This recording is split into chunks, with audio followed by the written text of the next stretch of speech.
them. Did the appointment come as a surprise to you? No, because they've been trying to do it for a very long time. It sounds like they've just about thrown enough money at him to make him finally say yes.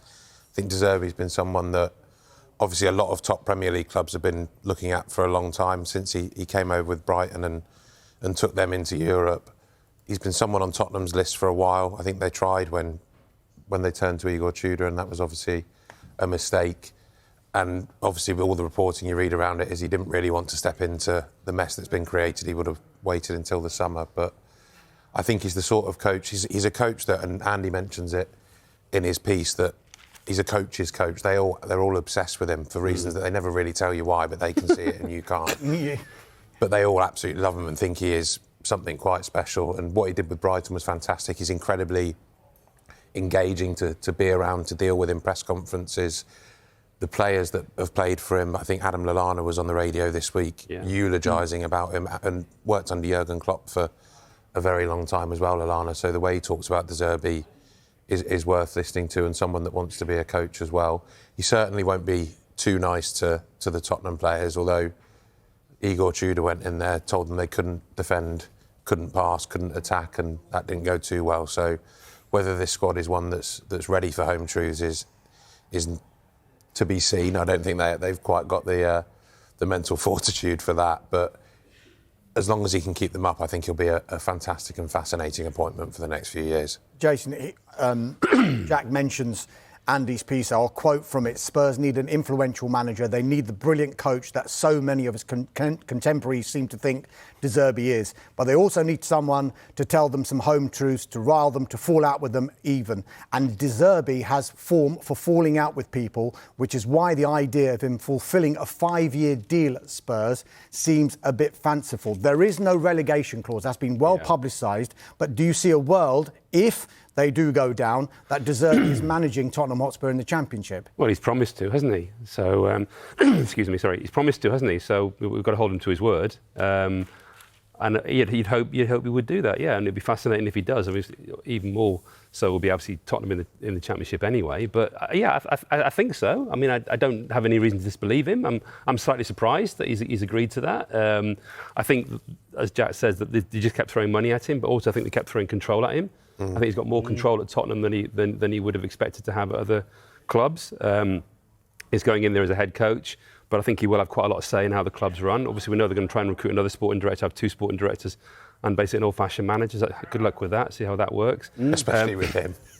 Especially with him, because obviously that was one of the reasons why he left Brighton, was he wanted more say in the transfer market in particular. I'm a big De Zerbi fan. I'm laughing when he said, like, other coaches saying he's a great coach, but we don't quite know why. I have spoken to coaches about him. They do rate him very highly. Somebody said to me he's the best front foot coach in Europe.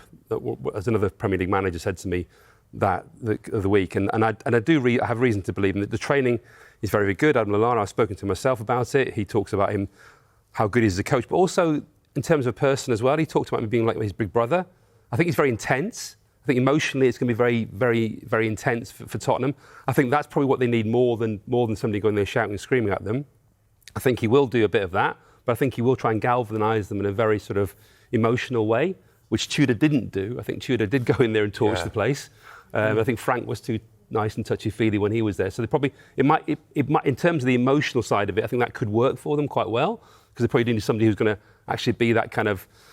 Yes, he will give them stick and he will give them a hard time, but also put his arm around them as well. I think they'll be part of that. He'll give them belief, won't he? He'll give them belief. And I think also, he is very well regarded. So I think they will probably look at him in a more sort of admiring way than they did at Tudor. I think they'll get out of it. I think they'll stay up under him. But his style and his coaching methods, Martin, will take a bit of time to instil. And that's something Tottenham Hotspur simply haven't got.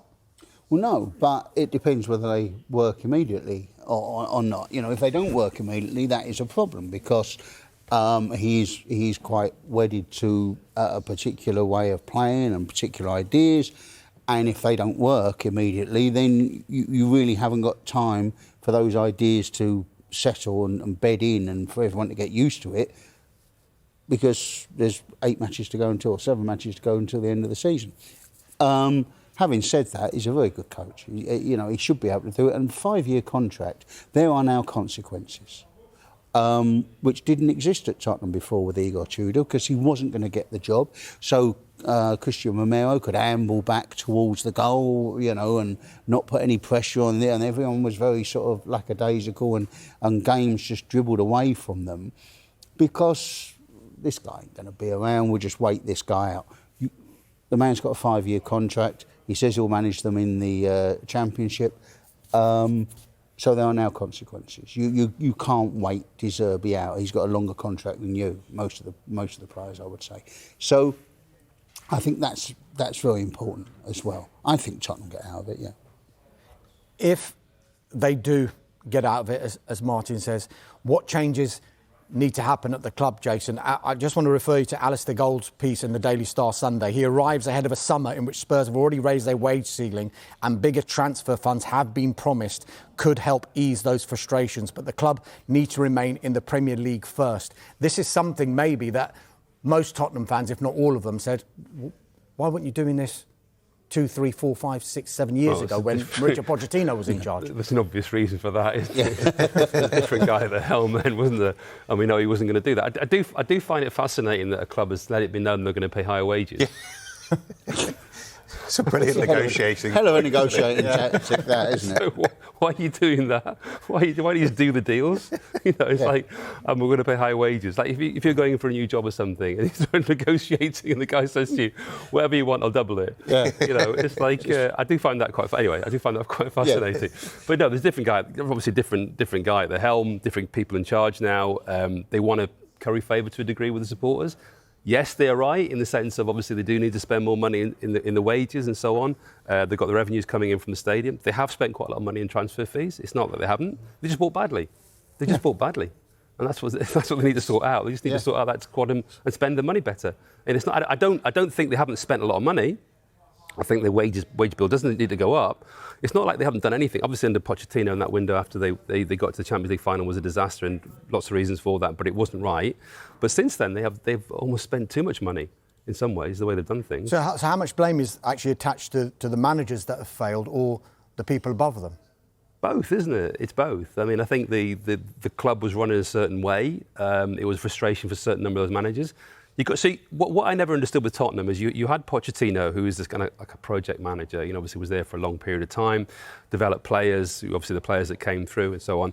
Then you go, right, now we've got to win something. We're going to short circuit everything. Get in Jose Mourinho, we're going to get in Antonio Conte, and it'll be fine. These guys will just work under the way we want to operate, and we'll win everything.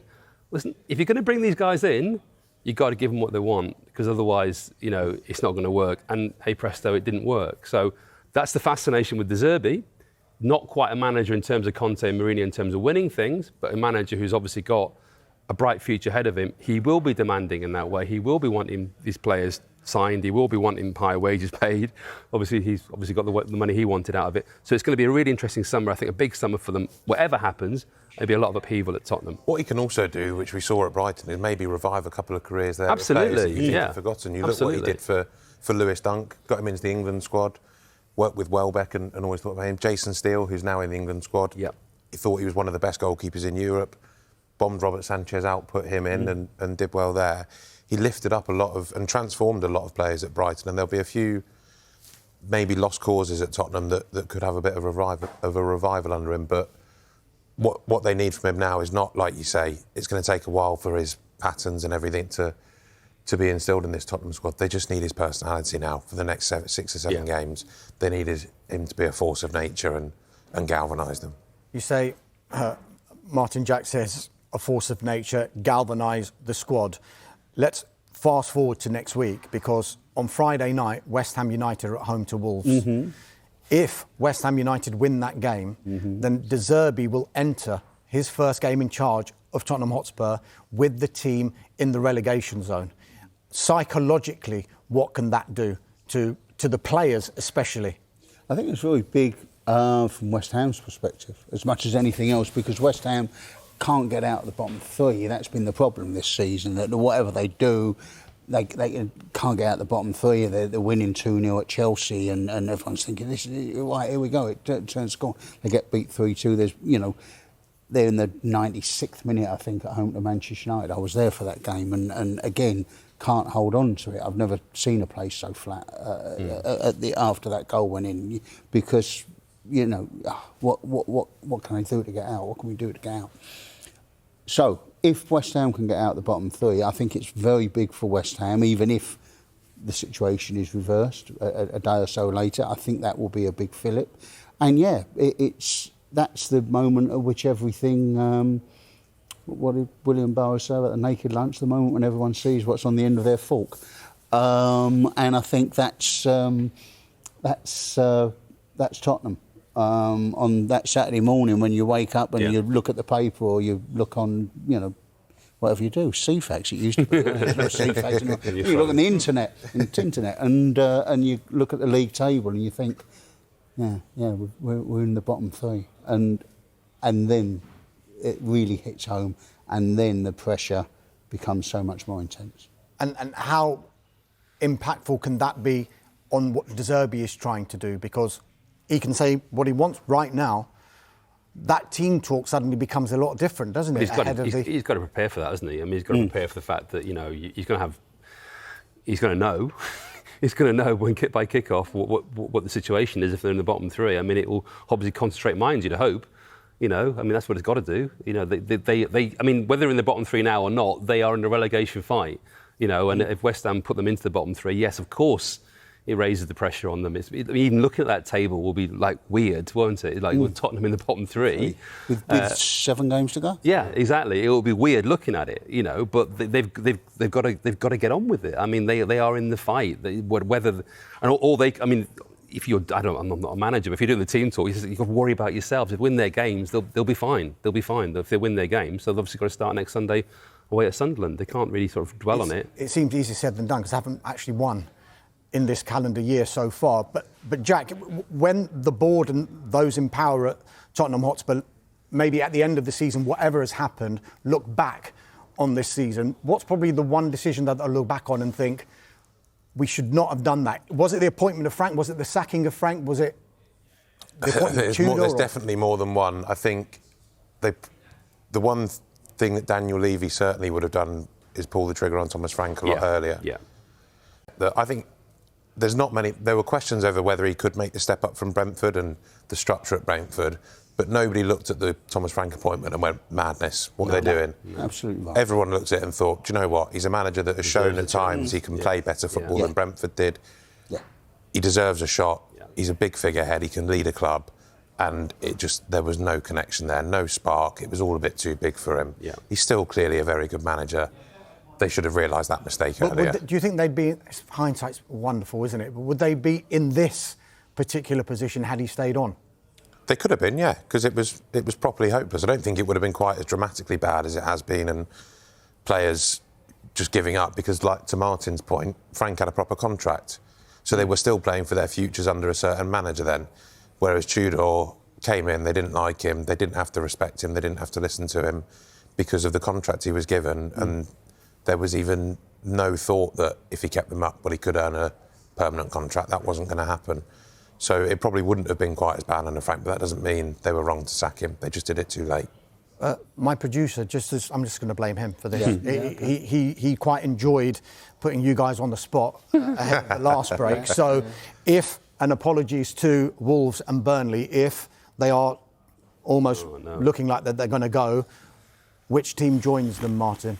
West Ham, until they can get out the bottom three. West Ham. West Ham or Leeds? I think West Ham. I think Leeds. I think West Ham will stay up. OK. All on tape. All will be played back at the end of the season. Don't go anywhere, because up next we will be... De Zerbi. Yeah. Thoughts? Not massively happy with it, to be honest. I think there's a multitude of reasons for that. Some are related to off the pitch, some are more on the pitch. It's caused a split in the fan base, which I don't think is necessarily what we need at this point in time. We need that kind of unity, need that division. Don't need that division, sorry. In terms of him as a manager, he is without doubt the best manager that we could have got in this situation. I also don't necessarily like that some Spurs fans are dressing this up as a show of ambition. I think it's a show of panic, to be honest, with the situation that we're in. And I think a lot of the responsibility for where we've gone wrong this season falls back on the club and the ownership themselves. And I think this is another example of it. Chucking money at the problem, giving him a huge bonus, a huge wage packet to kind of come in and join now, to convince him to come rather than in the summer. It's a sign that they've understood the danger of the situation that we're in far too late, rather than months ago when Thomas Frank should have been sacked earlier and, not panicking, as to use their words, in the January transfer market. De Zerbi has also got a long history of volatility at other clubs that he's been at. He's barely lasted more than 2 years at any club that he's been at, and we've given him a 5-year deal. I think from a footballing point of view, I think the way he wants to play and his tactics align with what we want to see at Tottenham. We've spoken about Thomas Frank and the fact that he was too pragmatic. I expected him to be able to kind of evolve and develop as a coach more here than he did. And I think De Zerbi plays the right kind of brand of football that we want to see at Spurs, which is important. But he's obviously got a big firefighting job to do now with 7 games to go. And there's obviously a question about whether he's going to be able to implement that style this quickly, or whether it's, I'm going to do what I can now to keep us in the Premier League and then go again next season and really use pre-season to do that. So Ben, you said you went, it seemed like a lot of Tottenham fans, and listen, I think it's just football fans in general, they're just so negative, and everything's always... You're in a position, you're going to be negative, aren't you? I know, but what I'm saying is, who are you going to get? Tell me. So you're saying you're not happy with De Zerbi's... I understand what you're saying with the off-field stuff. Yeah. The on-the-field stuff, and you're saying there's question marks, there's this, there's that. What were your... So, I know people in terms of football clubs get a lot of criticism, and sometimes rightly so. Yeah. The Tudor appointment was a disaster for you. What could they do? What was their option? No, I get it. Beggars can't be choosing in this situation. So what's your problem with it then? To be honest, it is more of a lot of the off-the-field stuff, including some comments that he's made in the past, and I think he should be held accountable for that. But also the fact that, do you really... I know we've got to think about the short term right now, and I do naturally feel more confident about him coming in because he's got Premier League experience. I know he didn't win his first 5 games at Brighton, but he's a better, more experienced manager now than he was then. So there are definite positives to it as well. And look, beggars can't be choosers. We are in a dreadful situation that we should never be in. I just think that there's so much stuff around the appointment that reflects badly on the club. Who would you have appointed? Who would you have liked to have come in before De Zerbi was getting spoken about? If it wasn't De Zerbi, because there was talk that he didn't want to come now, he wanted to come at the start of next season. Who would you have put in charge right now? My personal preference was Ryan Mason. I know obviously it would be his 3rd time as the interim manager, and he didn't do that well at West Brom, but I think from my point of view, and I can understand people who would argue the opposite, he's someone that does know the club inside out, has already got a pre-formed connection with the players because he was assistant manager last season under Ange, and only obviously left in the summer to take the West Brom job. Again, he didn't necessarily prove anything at West Brom, but I think he'd probably just come in, have that relationship with the players, which is maybe what they need right now to kind of inject a bit of confidence back into them, probably play more kind of square pegs in square holes, just simplify things a little bit, which I think is, Tudor obviously had a lot of injuries to deal with, which, every manager at Spurs has had over the past couple of years, but by the time we got to that Forest game, off the back of Liverpool and Atletico Madrid, where we showed more encouraging signs and kind of development, we had too many players back to kind of play as many square pegs in round holes as we did in that game. So I think someone like Mason would probably simplify things a little bit. And I never really massively understood like the Redknapp shouts or those kind of things, because I think he's been out of the game for so long. And yeah, the fans would get behind him. I think the fans would get behind Mason as well, which is why I said I think we need a bit of unity right now to kind of get us through this. You've seen the efforts that Spurs fans have gone to try and get behind their team. And I think that would be amplified even more if there was a manager that we really kind of could connect to. I understand the arguments on the opposite side of things that, he didn't do well at West Brom or whatever. It's like you need someone with more of a strong presence. Do you go and get a Sean Dyche who's got more relegation experience? You start to lean more towards that idea because, we've never been in this situation before, not in my lifetime anyway. We haven't been relegated from the Premier League. So I don't know. There's so many. I don't think anyone's got a bad idea. I think because we're panicking and because we're not used to being down here, any idea that someone throws out is not a bad one. I just think we're all just kind of like, all I'd say is on the back of Tudor, like he was supposed to be classed as a disciplinarian, and no nonsense. Blah, blah. Now De Zerbi talks volatile and you're talking about a group of players who are very fragile. I know you've got a lot of injuries and that's no one's fault, managers or maybe even the powers that be at the top. But these guys are fragile at the minute, as in the players, the 11 players, and you're bringing in another, and it's very common disciplinarian, takes no nonsense. Yeah. Maybe they did need somebody like a Harry Redknapp that's going to go, lads, you're all brilliant, arm around the shoulder to get it across the line. If De Zerbi loses these first 5 games, you're in the Championship next year. And that's what happened at Brighton or whatever. He didn't lose them, he didn't win them. Yeah, and so it's like it's a big concern. If loses that first game against Sunderland, because there is that split in the fan base, and he hasn't really got that much credit in the bank. People will start to, there won't be like, right, let's kind of move past that. We've now got 6 games to go. We just need to kind of keep getting behind the team. There will be a lot of negativity off the back of that. I think this is where the players have got to take responsibility as well. Like, I think the managers have taken a lot of the flack throughout the season. I've put a lot of the responsibility on the club and on Thomas Frank during his time here as well. I think a lot of that was because Thomas Frank was getting a bit of a free pass in the media to an extent. And I think a lot of people were pinning the problems on the players when we weren't seeing any real signs in terms of his tactics, and he wasn't playing the sort of football that we wanted to play, despite probably promising at the start of the season. But the players have got to look at this now and think that you were the group that won the Europa League for us last year. You got the monkey off our back. You gave us, in terms of my generation of Spurs fans, the best night that we've probably ever had in our lives. And those memories that you spent with friends and family around that Bilbao final will last forever. But your legacy as a Tottenham player will be defined by if you get relegated or not, because people won't remember that team. So they've got to step up. You look at someone like Romero, who I've defended a hell of a lot, but you go back to that second goal against Nottingham Forest. He comes out and says, I'm going to give it 200% in Spurs' last 7 games. It's like, well, it would have been nice if you did that for that second goal.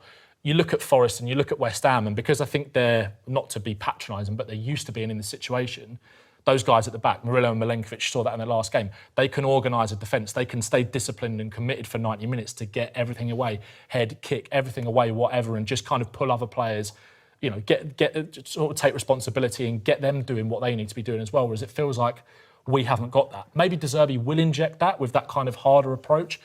Maybe because the style is similar to what we saw under Ange. It's going to be interesting to see whether he tries to get them playing from the off or whether he tries to get them to defend and counter. It's going to be fascinating. Maybe they do need that, or we're not going to know until the first game. He's got 10 days before. But I'm with you a little bit with the players. And what you said about the manager, I think we highlighted that early on Monday Night Football. It just didn't seem right with Thomas Frank, the way they were setting up, at Tottenham. But they've had three or four different types of managers. Ange, open football, everyone loves it. Thomas Frank, pragmatic manager. A disciplinarian comes a Tudor. Now we've got something a little bit different with De Zerbi. They just keep getting beat whatever they're doing. So, I mean, a lot of it does fall on the... Did you say De Zerbi ball and all that? He's obviously quite good when it gets going, but are these players capable of taking them instructions on board straight away? Or you made a good point. Is he going to go back to basics and go... We always think if someone's fighting relegation, it has to be a Sean Dyche, Allardyce type of man. We always think that, you've got to get someone in. Well, maybe actually get on the ball and play and score some fucking goals. I think that's Spurs' best chance. I think that's our best chance, because I think that De Zerbi's style of play is similar to what Ange wanted to do in terms of drawing a lot of players into kind of deep build-up, baiting teams into pressing and then trying to attack the space in behind. Obviously, it's risky, it's high-risk football, and you've got a group of players that aren't the most confident at the moment. But if he tries to, like I said, he's got quite a bit of time before that first game. A lot of these players will be coming back in the next few days. Got players coming back for injury as well. Do you use this 10 days before Sunderland away next week to say, no, we're going to go there and play and we're going to try and show a bit? Because, like I said, they're really struggling to keep organised at the back at the moment, keep that sort of discipline. You're hoping maybe that muscle memory kicks in a little bit. Because Ange when we were at our best under Ange, and obviously it did go wrong, he did get players who weren't necessarily perfectly suited to the way that he wanted to play overperforming. You look at Vicario, for example, who one of his biggest weaknesses is with his feet.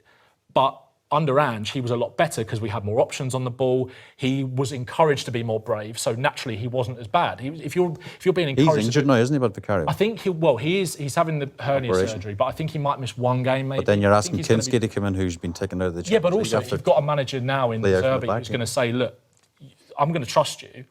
The way that you play... Look, Kinski didn't show it against Atletico Madrid, obviously, but his biggest strength actually is playing with the ball at his feet. So again, if you've got a manager that comes in that is asking you to do that and saying, look, I'm going to back you, you go for this, and if you make a mistake, it's on me, I'm asking you to play that way. It might give those players the only thing I'll say, sorry, I will quickly say is, when you're in the position you're in, confidence is an all-time low. Yeah. Kinski plays into the sixer or the defender and they give away a goal. Straight away, the whole thing, that just goes flat, doesn't it? This is the thing as well with the fans, because naturally I feel like there's 20% of every football fan's brain, no matter if you're supporting Man City and you're watching Pep Guardiola trying to build out from the back. If you're at a game, even if you're in full confidence in your team, you're thinking, just get rid of it. Just get rid of it. Yeah. If you're in a relegation battle... Even more so. You don't necessarily... Even though, I want to see Spurs play good football. But primarily, I want to see Spurs stay up. So naturally, if you're in the ground, you can be thinking just like, let's stop dicking about of it. Let's try and go long. But we've tried to do that and it's not worked. Maybe getting them to try and play, I think, might be the best way to go and try and outscore teams. Do you regret hounding Daniel Levy out? No, I don't. No, not really. I think Daniel Levy, there is a bit of revisionism on him naturally because a decline has massively accelerated since he left. But he is also part of the problem in terms of as to why we are where we are now. I think if Daniel Levy was still at the club, Thomas Frank probably would have been sacked earlier. I don't think we'd necessarily be in a precarious position. Daniel Levy did do a lot of good things for Tottenham, but he also held us back with his kind of micromanagement of every single aspect of the football club. I think he was a bit of a control freak in that aspect and didn't really know how to run the club in a modern way and maybe give responsibility to other people and also just show a bit more ambition. I think he was hamstrung a bit by the people that own the club in terms of loosening the purse strings, etc. And I think those are the people that should be in the spotlight. And obviously Vinay Venkatesham coming in this year has to take a lot of accountability for, I think almost gaslighting the fans in a way. Like I think the last time I was on here was off the back of the West Ham game where you beat us, which is when I first said I think we could really be in trouble here. And the gap was 9 points then. He came out in the programme before that game and said, we're going to break our wage structure in the summer, we're going to do all this. The January transfer window was nowhere near good enough for a situation that Spurs find themselves in with the injuries that we've got. And, us as fans could all see what was coming. So if we get to the summer and they don't do that, and you've got a manager in De Zerbi that's fallen out with boards in the past for wanting control over transfers and not getting what he wants, it all smells like it's a bit of a recipe for disaster. But I don't think anything will fundamentally change at Tottenham in terms of being where we should be and where we threaten to be until the owners go. OK, listen, a little one, it just comes to me now because I know the rivalry, and Spurs again is one of those teams, probably a little bit like Arsenal, where people look at probably not want you to do well for whatever reason, I don't know what it is. But hands up, who wants to see Spurs go down? After the favours we've done, it gives us 6 more points. We just lose to you twice every season for no reason. Yeah, so I don't want. Purely for a numerical reason, mate. That's why. Yeah, I don't want to see Spurs go down. Oh. That doesn't mean I want to see one. I'm not getting involved or want to go down. But the point I'm trying to make is, I just think when I think of games, I think of Spurs Liverpool as a big game. I think of Spurs United. I think of Spurs City, Arsenal. That I wouldn't want to lose that from the Premier League as a neutral. I've got no skin in the game with Spurs. He's about to do. I think the thought of Spurs going down and a team from the Championship coming up, and those games don't feel as big against City or Arsenal. Or I think we'd lose a lot if Tottenham went. Yeah. Would it be that big of a loss, really, compared to... You've got Liverpool, Man United, we got like Man City, you've still got big games. It's not that big of a loss. No, but we'll have a little break. There's 5 or 6 games in the season that Spurs are involved in that. If I'm watching of a Sunday afternoon on, I think, that's a good... I want to watch that. Obviously, it's one of the best stadium and one of the best stadiums in the country as well, isn't it? Yeah. Imagine, Could be playing Lincoln next season. Lincoln at home Lincoln first. I'll be there. You can close the top tier. Why don't you want Spurs to go down? You must be I wouldn't be gutted if they went down. I'd laugh my head off. But I don't actively want them to. That is a load of bollocks. That is a load of bollocks. Dan, like Tingy, it was a partridge. Dan. Right, so we're coming to you now. You can get your chance now. You're obviously loving Spurs' demise. How worried are you? Because I think if Spurs weren't involved in this relegation fight, they feel like they're dominating all the headlines because you just cannot believe Spurs are there. Yous have been there a lot more, obviously, over the years in the Premier League. But it'd still be a huge thing, wouldn't it, for West Ham to drop out of the Premier League? How are you feeling about it? But is there also a little flip to it that, obviously, you're worried, you're nervous, but if you could stay up and Spurs went down, would that almost be like one of the greatest seasons of Premier League? Listen, it'd be absolutely brilliant. On the other hand, if we go down and we're the reason Spurs are still in the league and we go down, that hurts even more. So it is worrying. I'm nervous. However, in terms of team-wise, I think Spurs are the worst team in the league right now. We're a lot better than them if you go on form. So I'm confident in that regard. And De Zerbi coming in, I think any manager, if they would have got Dyche, I'll probably be a little bit more worried. It's another roll of the dice. There's a chance it can click. However, they're not built for this. De Zerbi's not built for this. We've got people, we've got a manager that's been in this situation, we've got players that have been in this situation, fan bases, we're experienced in this situation, unfortunately. But overall, if we was to go down, it'd be devastating. It'd be absolutely devastating, especially the situation we're in with the stadium. It's a lot of teams are going to come there. It's their cup final for us because it's a big stadium. But for us, we don't tend to enjoy it. The fan base isn't going to really make an atmosphere. So. Well, you mentioned the stadium. It's an interesting one, that. And there's a lot being made, hasn't there, in the last couple of weeks about the stadium and the athletic stuff. And they wanted it for the, what was it, the athletics? The World Championships, I believe. Yeah, the World Championships. So there was a little bit of... Keely put a tweet out, didn't she? Having a little pop at West Ham. But a little scenario here. If you were to get relegated, would you take staying in the Championship for 5 seasons if it meant when you came back, you could go back to the Upton area? 100%. 100%. If you said 10 years, right, I would take it. Yeah, that would be a no-brainer. As much as like Premier League's great and all of that, look, we're not in danger of winning it anytime soon. But just to be able to enjoy going and watch my team again, that would be everything. I gave up my season ticket because I just don't like it over there. It's just not West. Is it the actual? I mean, when I commentate there, it's probably the one I say dislikes the worst, the wrong word. You're just so far away from the pitch. You feel you can't sort of see players at different times. What is it? Is it the atmosphere? Is it the area? Is it getting there? Is there no pubs around there?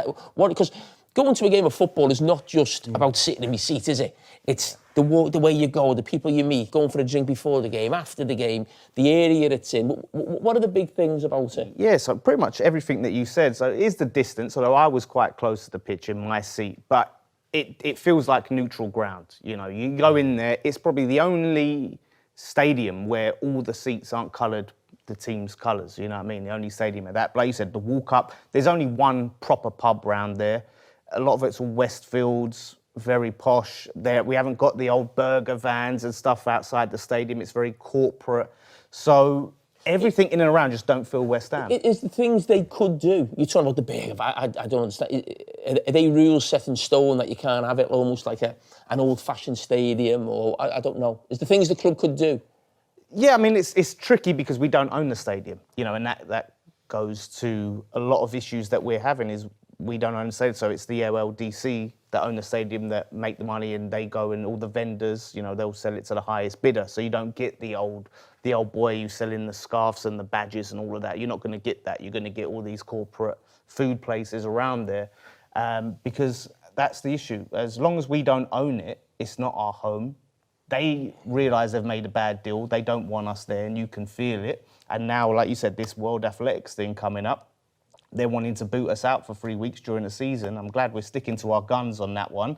And like I said, Keely's saying that they'll win more medals than we've ever won. Well, we get, you know, like 50 or something for winning the Cup, West Ham. So you think there's any chance of them building a new stadium at all? Well, yeah, I had this out with Simon Jordan, and that went a bit mad over that because I said I hope that we can go get a new stadium, right, which was ridiculous, outrageous for me to say.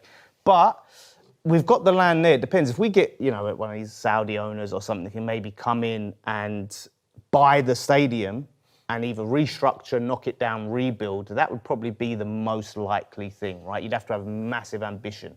And it is very funny. The same people that said it was ridiculous for me to hope for a new stadium are now saying that Newcastle should go and knock down their stadium and get a new stadium. So I don't think it's complete fairy tale, but as fans, hope is everything. And that's the hope I have. I have to hold on to some hope that one day we can get a good match. The thing you would say about the new stadium, we've both played at the old Upton Park, like it used to be quite intimidating for the keepers, especially the abuse you used to get from behind the goal and is it, what's it called? The chicken run. The chicken run. Yeah. And over there, like it was a spicy sort of welcome you would get. But again, that's taken away. The new stadium, the fans are miles away. There's no intimidation for away so many players season ticket holders have been lost, haven't they? Yeah, they have. I think nearly 40,000 season ticket holders have been lost from when we had Upton Park to now. So from year on year, just walking away, and I know so many. And it is because, it's not because of success on the pitch. Maybe if we'd been winning trophies and that, people might stuck around long, but it is that enjoyment. And I think if we'd stayed at Upton Park, we'd probably been more successful. We was really good in that last season.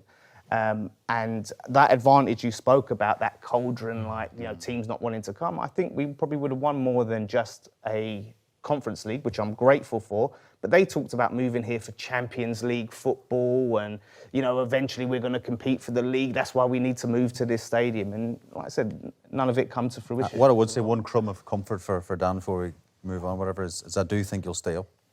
I don't know why, I've just got a feeling that you've been in that position all season and you've got the manager, you said the players, they all know they're in that position, whereas Tottenham, for example, in free fall, I'm not saying they're going to go down. Yeah. I'm just saying I've got a feeling about West Ham that they'll stay up. Yeah, we've got Wolves next, and we play before them. So if we win that game, they drop in the bottom three, and that pressure could... That is the worry. It's like if you drop in, then it might be one of those things with Spurs. If they drop in, then it all of a sudden kind of kicks in. Yeah. But it also could be the opposite, where it just goes... We could relegate Spurs and win the FA Cup this year. Do you want to go off the FA Cup or do you want to stay in?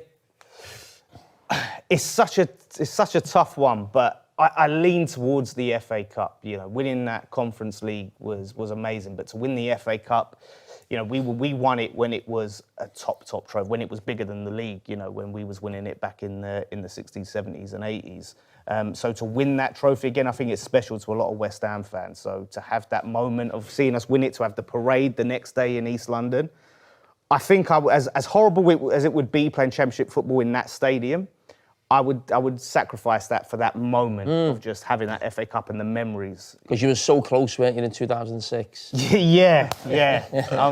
That's still. I did as much as I could to help you, but you still didn't take it. You know what? I would love to beat Liverpool to win that FA Cup. Oh, Liverpool? Yeah, I would love to beat Liverpool. Oh, you know what? I'd love to beat you again.